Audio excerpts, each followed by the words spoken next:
A nossa apresentação de hoje, então, é sobre transtorno do espectro do autismo, observação e imitação. Então, hoje nós vamos falar sobre, no autismo, como acontece a observação e a imitação e como que nós podemos ajudar essas crianças a desenvolver essas habilidades. Não é, Frederico? Fala aí, Fred, um pouquinho. Sejam todos muito bem-vindos. Por que a gente escolheu esse tema? É importante a gente compreender que a espécie humana, mais do que todas as outras espécies, elas aprendem pelo processo de observação e imitação. Logo muito pequenas, as crianças elas acabam por observar os seus cuidadores principais e dali, né, de uma observação encantada, curiosa, surgem os primeiros processos de aprendizagem por meio de imitações. Na verdade, gente, a gente hoje vem estudando muito o cérebro, né? Então, como que é a formação do cérebro? E o cérebro humano, ele tem uma área que a gente chama de neurônios espelho. Essa área, chamada de neurônios espelho, faz com que desde o nascimento, o nosso cérebro tem a capacidade de observar e de imitar, principalmente o comportamento de outro ser humano, tá? Então, alguns estudos científicos feitos desde 1977, tá? Eles mostraram que até recém-nascidos têm essa capacidade de observar e de imitar. Então, quando colocava o recém-nascido a 30 centímetros e o pai ou a mãe abria a boca, colocava a língua para fora, o bebê, claro que de forma rudimentar, mas ele já tinha essa capacidade, já imitava o comportamento do adulto, não é? Então, essa questão da imitação, ela vem até da evolução da espécie humana, ok? Antigamente a gente não tinha internet, então o conhecimento ele era difundido através da observação. Então, quando um bateu a pedrinha lá e descobriu o fogo, o outro observou e foi lá e imitou também, não é? Então, essa questão da imitação, da observação e da imitação, ela faz parte da teoria da evolução do ser humano. E hoje a gente sabe que as crianças, elas vão imitar o comportamento dos pais. Elas vão aprender muito por observação e imitação, tá? Então, a gente sempre fala assim, seja você o modelo de comportamento que você deseja para o seu filho, não é? Então, essa necessidade da gente dar um modelo adequado e da gente compreender isso para ajudar essas crianças, ela é urgente e necessária. Ótimo. Doutora Lilbiana, e aí o que acontece? No transtorno do espectro do autismo, as crianças, logo muito pequenas, elas não têm essa habilidade, elas não têm essa tipicidade em seu desenvolvimento em se agradarem observar as pessoas. Então, elas não se encantam como as outras crianças, com a voz da mãe, com o carinho da mãe, com o do pai ou do cuidador mais próximo, não importa. Porque essas crianças, elas têm um interesse que nós chamamos de não social. No lugar de preferir as coisas das pessoas, então, desculpa que cortou aqui. Posso continuar? Pode, não cortou não, tá ótimo. Pode tá, fez um chamado aqui, me desculpa. Então, o que eu estava me dizendo é que... Nossa, tá chamando aqui. Só um segundo. Eu vou falar então um pouquinho. Não, pode deixar, aqui já voltou. Me desculpa, viu? É que tem uma pessoa que está fazendo a chamada de voz, eu vou tirar aqui o fone para poder falar. O que ocorre é o seguinte, no autismo, as crianças, elas preferem observar estímulos não sociais, coisas, objetos, brinquedos, no lugar dos estímulos sociais, que são as pessoas. Por isso, a gente fala que o índice de observação social das crianças autistas, logo muito cedo, é bem baixo. Se eu não observo, se eu não reparo as pessoas, eu não vou aprender sobre elas. Então, pode daí surgir, pela falta da imitação de gestos, dos primeiros balbucios, né, dos primeiros atos de brincadeira ali com o próprio corpinho, com a mãe, com os primeiros objetos, também uma baixa conduta imitativa. Portanto, quando a gente fala de intervenção no autismo, seja ela baseada em qual modelo for, nós devemos inicialmente primar por um aumento da observação social, ou seja, discutir estratégias que possibilitem, antes que a gente ensine algo para essas crianças, nós precisamos torná-las boas aprendizes sociais, ou seja, que elas se interessem um pouco mais pelo aquilo que acontece no seu ambiente relacionado às pessoas. Já acabou aqui. E, na verdade, né, Fred, para a gente entender um pouquinho, como a gente fala dessa área dos neurônios espelho, nós adultos também temos o desejo de nos conectarmos com as pessoas que estão nos respondendo, tá? Então, assim, quando você está com uma pessoa que está prestando atenção em você, que está super interessado, que você sente isso, até os neurônios espelho, então vão fazer o quê? Vai fazer a leitura, né, do rosto, da expressão facial, da expressão corporal, da voz, da postura. Então você percebe que essa pessoa está interessada em você, você se dedica mais automaticamente a conectar-se com essa pessoa. Quando o adulto também tenta conectar-se com alguém, inclusive com o seu próprio filho, e essa criança não mostra sinais que o seu cérebro vai interpretar, ele vai decodificar como uma interação, o seu próprio cérebro também pode fazer você perder parcialmente o interesse. Não é que você não vai ter interesse, entendeu? É um desafio a gente se interessar, né, e demonstrar, reforçar ainda mais essa conexão quando ela não tem uma reciprocidade conforme o nosso cérebro aprendeu ao longo da vida, tá? Então, assim, as crianças com autismo, o cérebro que tem, né, assim, uma alteração, uma diferença em relação às crianças que não têm autismo, elas vão entender a realidade diferente. Então ela vai até se encantar, assim, pela voz da mãe, pela mamãe, pelo papai, mas ela vai demonstrar isso de uma maneira diferente do que a gente compreende que seria uma interação e uma conexão. E é esse o ponto-chave da nossa abordagem hoje, não é, Fred? Exatamente. Então, como a doutora Lilbiana está falando, tanto nas mensagens sociais que são enviadas das pessoas para essa criança, é importante compreender isso. A compreensão social da comunicação nessas crianças se encontra prejudicada.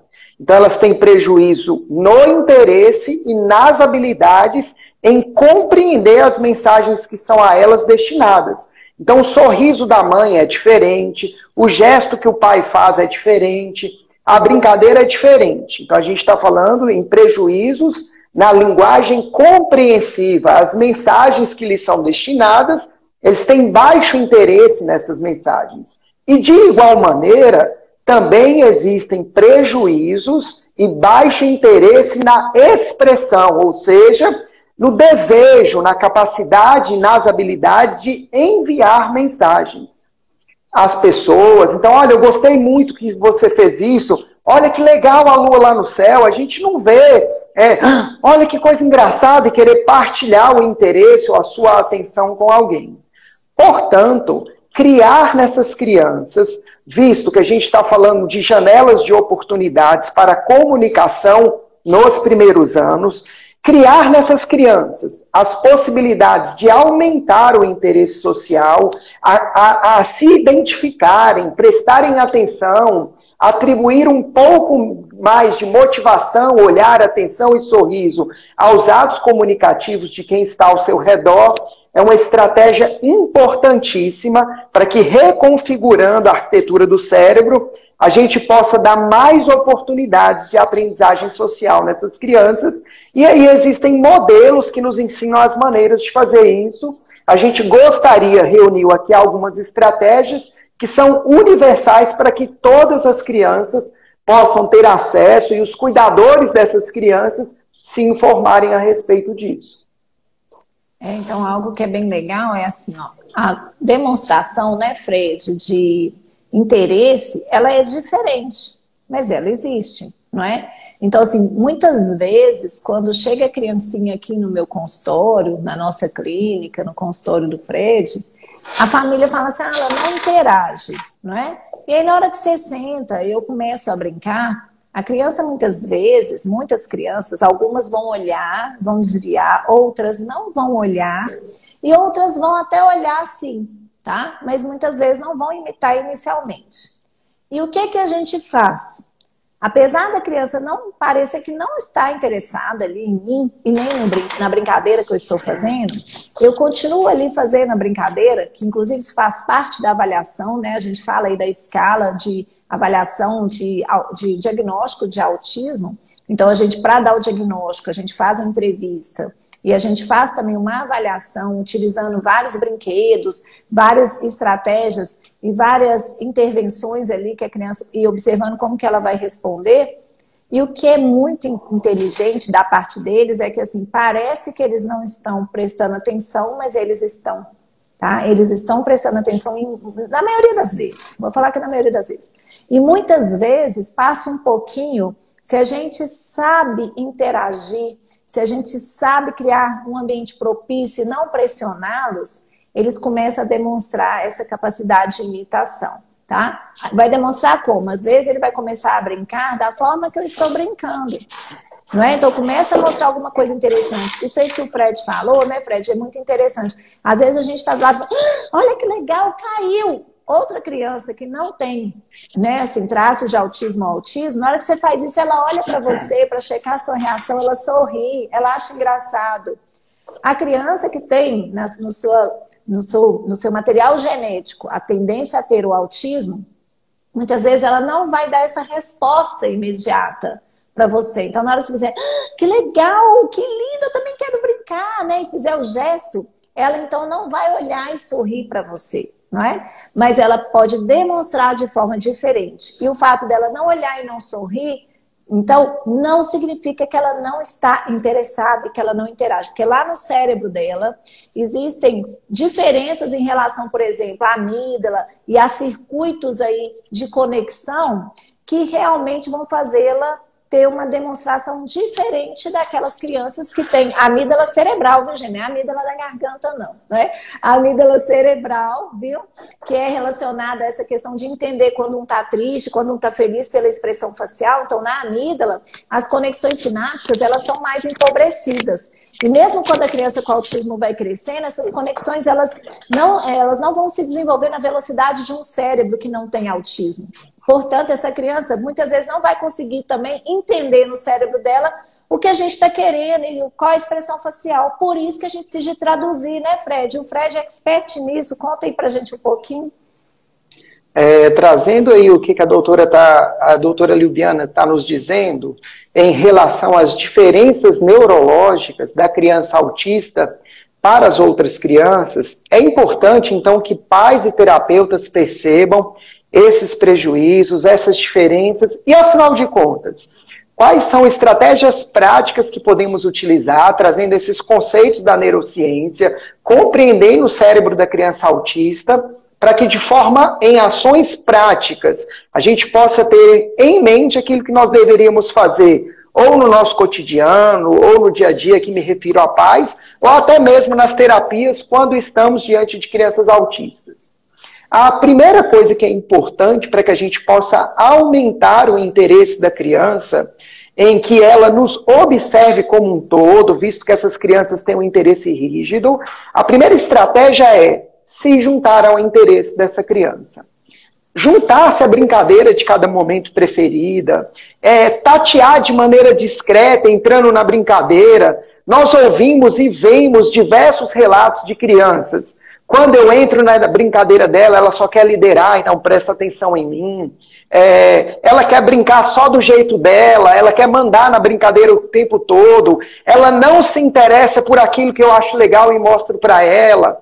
Claro que a gente pode oferecer coisas que nós achamos que são interessantes, mas a principal estratégia, a chave do coração do autismo é o seu interesse. Portanto, se em cada momento tivermos essa delicadeza de, como um bom observador, estarmos muito sensíveis ao que é importante para a criança naquele momento. Eu estava vendo que ele estava brincando de carrinho e joguei o carrinho de lá para cá. Mas às vezes a criança estava olhando a rodinha e aí eu tenho que ficar ali junto com ela, tentando me tornar interessante dentro do interesse da criança. O que é se tornar interessante? Vamos imaginar, por exemplo, a gente joga uma bola de um lado para o outro. Isso aí já é algo que é legal. Fazer isso de maneira teatral, com a comunicação exagerada, muito provavelmente deflagrará mais estímulos nas áreas sociais e da comunicação do cérebro dessas crianças. Tem estudos clássicos que mostram a criança brincando com a mãe sendo monotônica, não interessante, pouco afetiva, e outras crianças com outras mães brincando de maneira muito divertida, teatral, bagunçada, e a gente vê através de biomarcadores as atividades do cérebro deflagrando lá muita atividade cerebral, processo sinaptogênico, construção da arquitetura do cérebro. Então, para que essas crianças se interessem socialmente por nós, número 1, número 2, procure discretamente o interesse da criança e se una de maneira gradual e divertida, que possivelmente, fazendo aquilo que elas acham interessante em cada momento, poderemos ter aí mais oportunidades que elas nos olhem de maneira encantada. Existem outras coisas. O que você gostaria de colaborar aí, doutora Lilbiana? É interessante, né, Fred, isso aí que você está falando, porque assim, às vezes a gente quer que a criança brinque com o que a gente está querendo propor, não é? Então, assim, a gente fala assim, não, agora não é para brincar disso, é para brincar disso aqui, né? E nós, às vezes, trazemos muito da nossa educação, essa forma, assim, mais negativa. Não é para fazer isso agora não, né? E aí isso aí vai gerando na criança um desprazer. E quanto mais desprazer, menos vontade ela vai ter de interagir. Por quê? Porque o cérebro aprende com prazer. É através do prazer, da alegria, que o cérebro vai formando essas conexões mais fortes, mais duradouras, e esse aprendizado, então, vai ser mais efetivo. Isso aí que o Fred falou, então, da mamãe, do papai, estarem felizes, divertidos e, assim, realmente, plenamente envolvidos, tá, gente? Porque muitas vezes, assim, a gente está ali brincando, mas a nossa cabeça está em outro lugar. Isso serve para qualquer criança. E serve até para o marido, né, Fred? Então, assim, se você está lá tentando interagir com o seu filho e você está preocupado com o seu trabalho, com algo que você tem que fazer daqui a pouco, ou você está lá com o seu filho, aí você pega o celular, olha uma mensagem, seu semblante já muda, sua conexão já muda, você já não está mais tão dentro daquela brincadeira. Agora, você imagina, para o seu filho, para o filho, para a criança, a interação do pai e da mãe é o que mais faz ele feliz, né? O mundo dele ainda é muito isso. Então, se ele sente de verdade que o pai e a mãe estão interessados pelo que ele está interessado, pelo que ele ama, então a criança pequenininha, ela ama o quê? Ela ama brincar com esse negócio aqui de encaixar, que eu acho uma bobagem. Para você é bobagem, mas para ela é muito legal, para o cérebro dela é muito legal. Então mostra para ela que você realmente se interessa pelo que ela gosta, porque isso vai fazer ela ser muito feliz e ela vai querer então interagir mais com você. Nós temos que lembrar aqui, portanto, que essas crianças, então, elas têm um interesse no não social, nas coisas.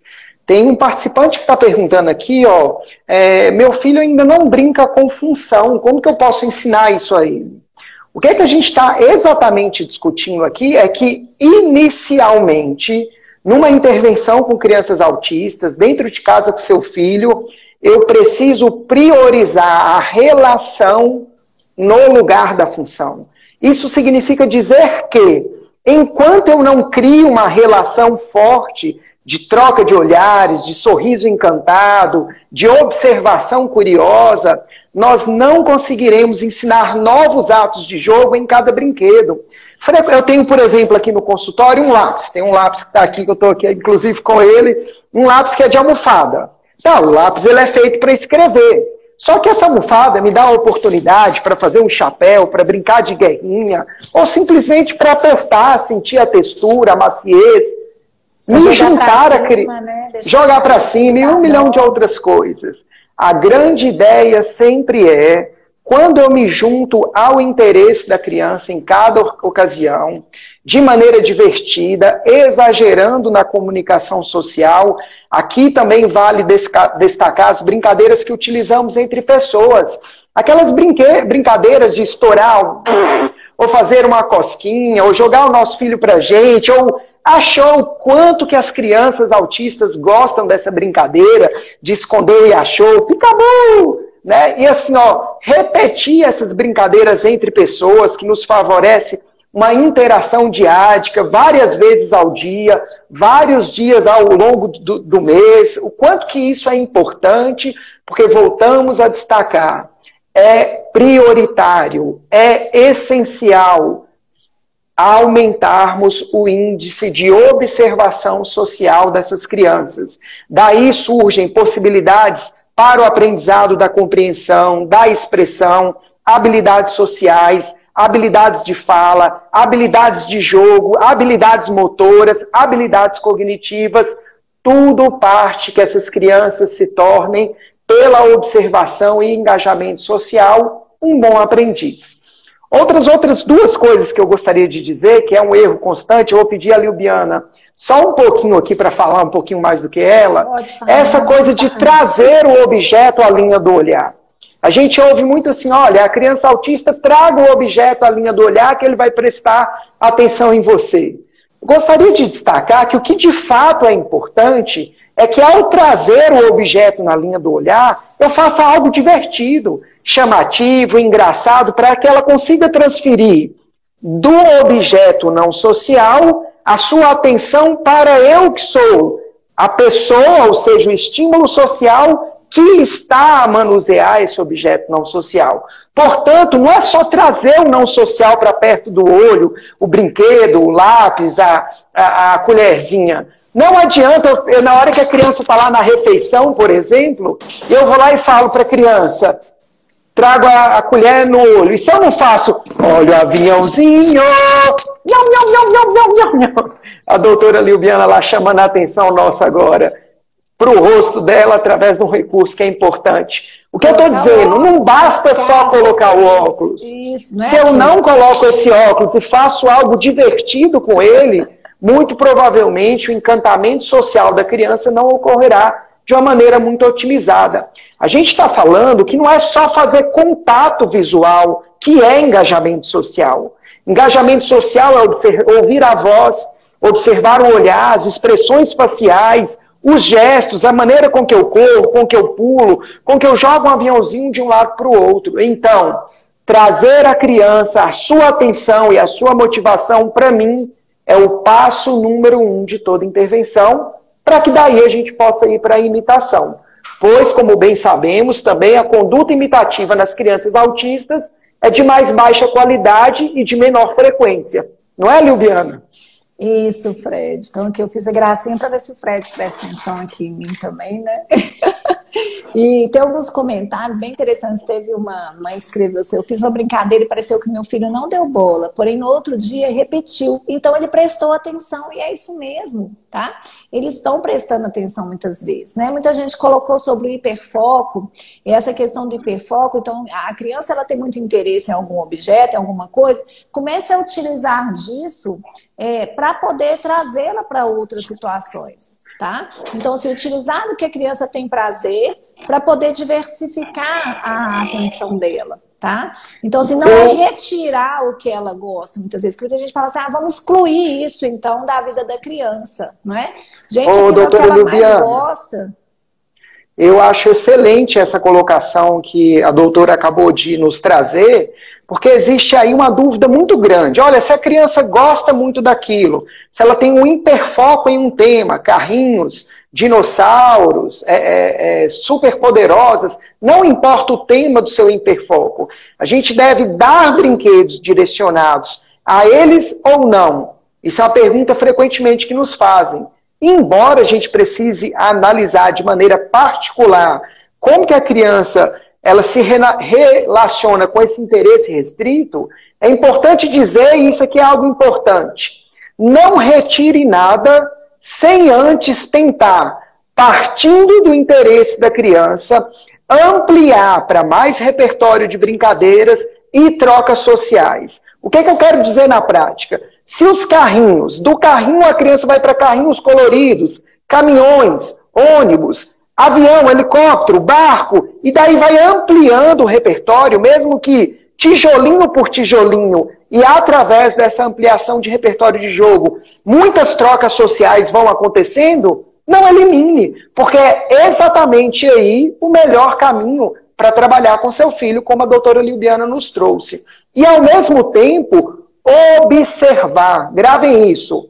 Para que a criança me observe, antes de mais nada, eu preciso ser um bom observador do meu filho.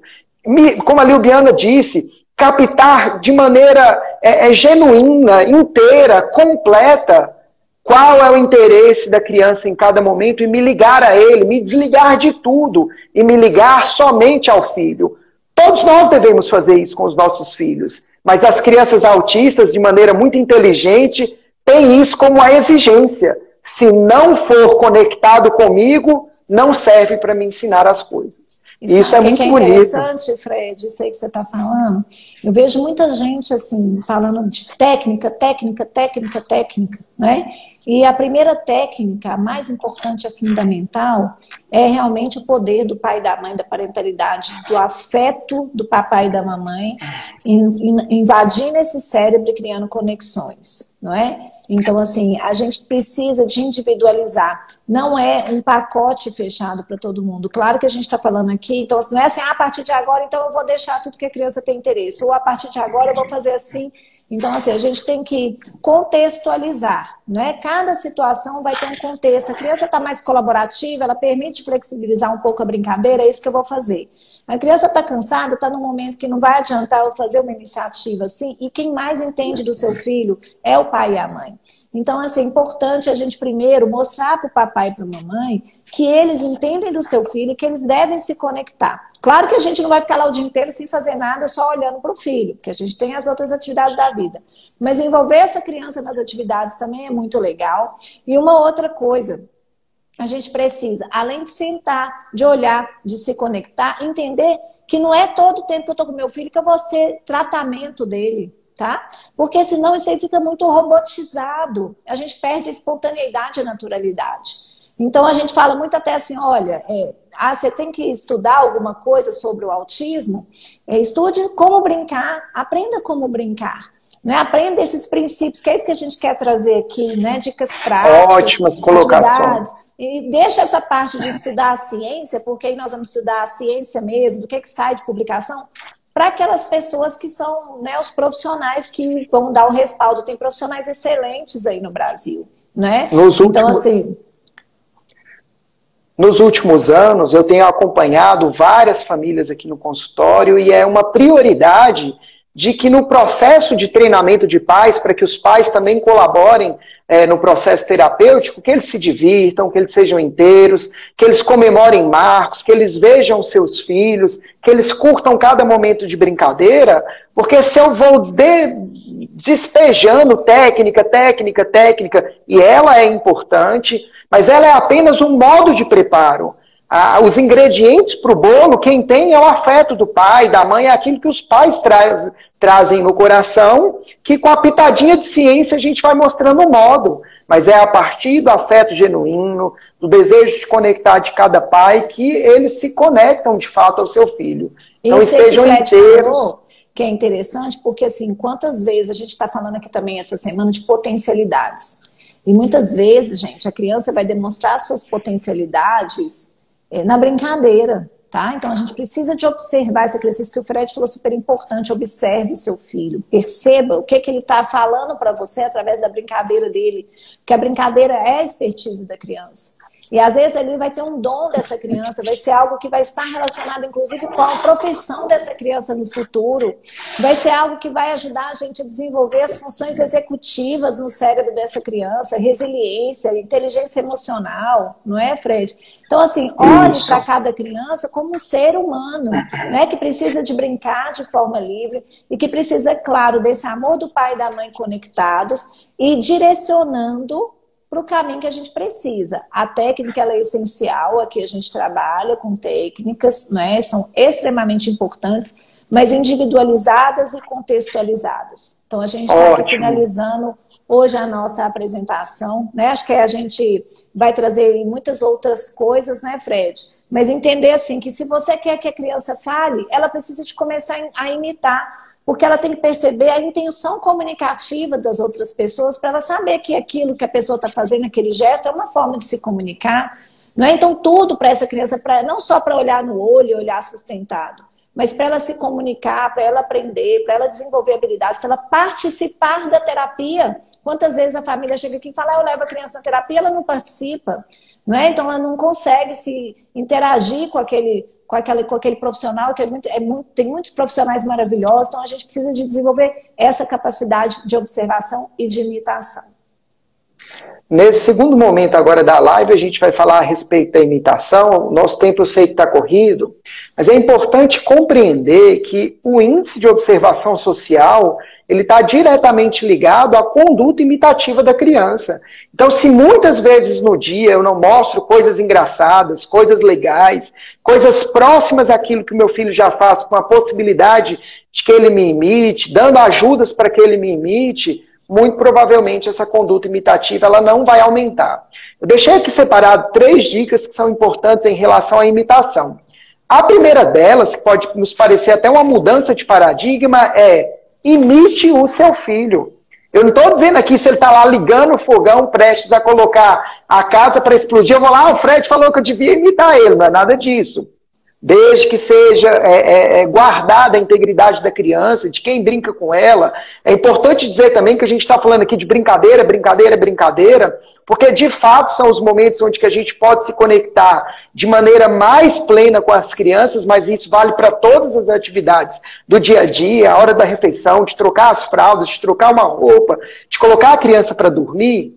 Algo que é um segredo. Existem estudos que mostram, a ciência descobre de algumas coisas que a gente lá na infância já se recorda.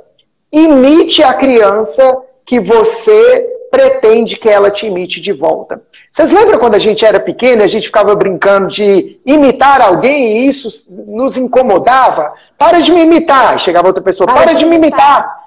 Eu já falei, para de me imitar. Já falei, para de me imitar.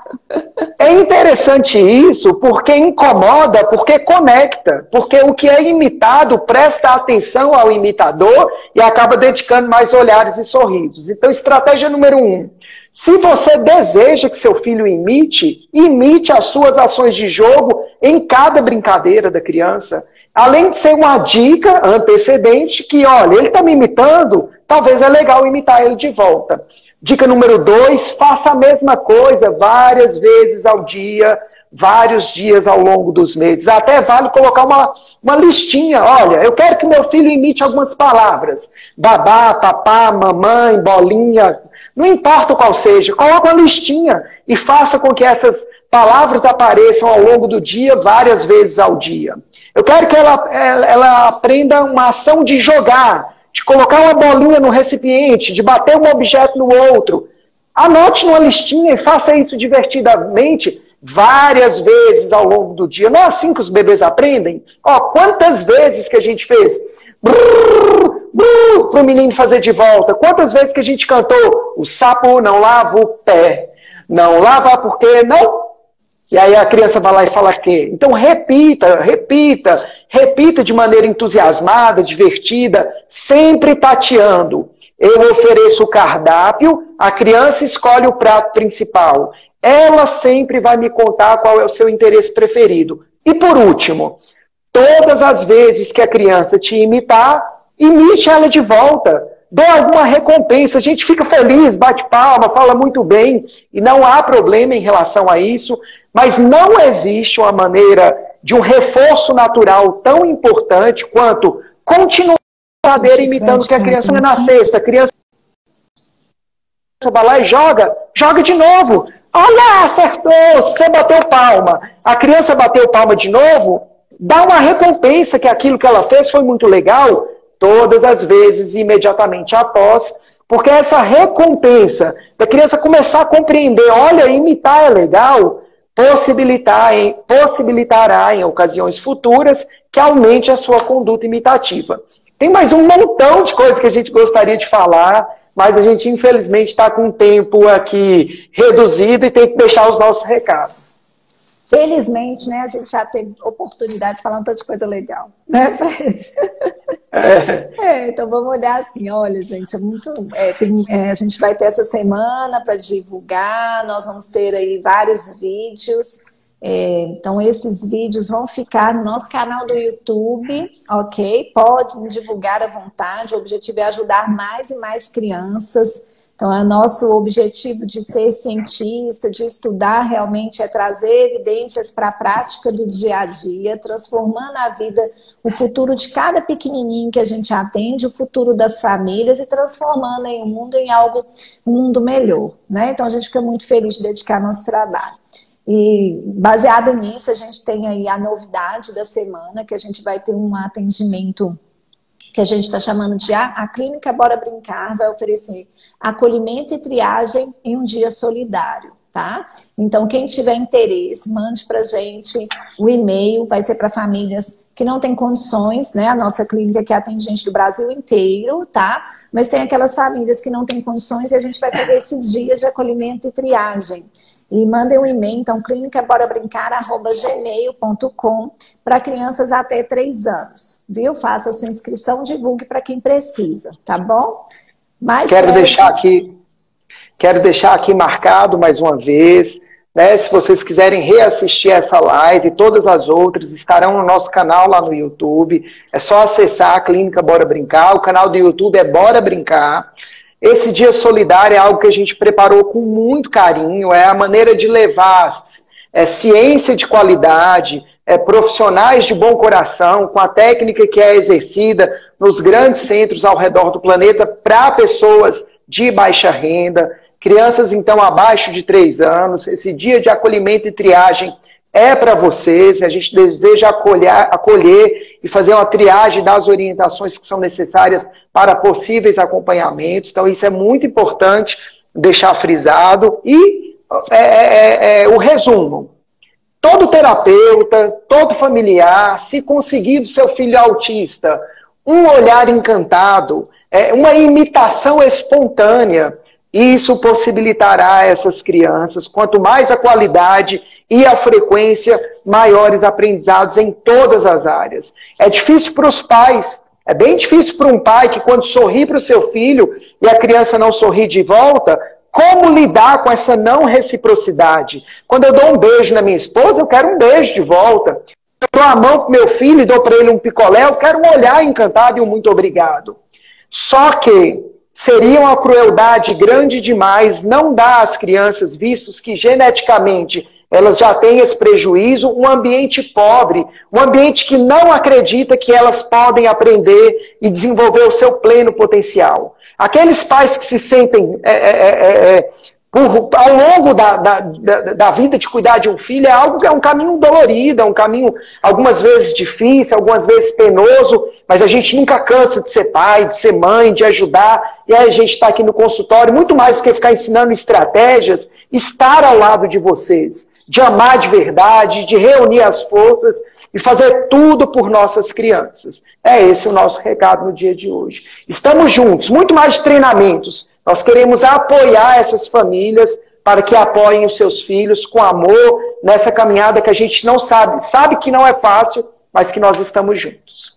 Um abraço enorme. É isso aí, um beijo para todos. Seja você o modelo de comportamento que você deseja para o seu filho, né? E para a criança que você cuida também. Um beijo especial para Cláudia e Simone Veloso.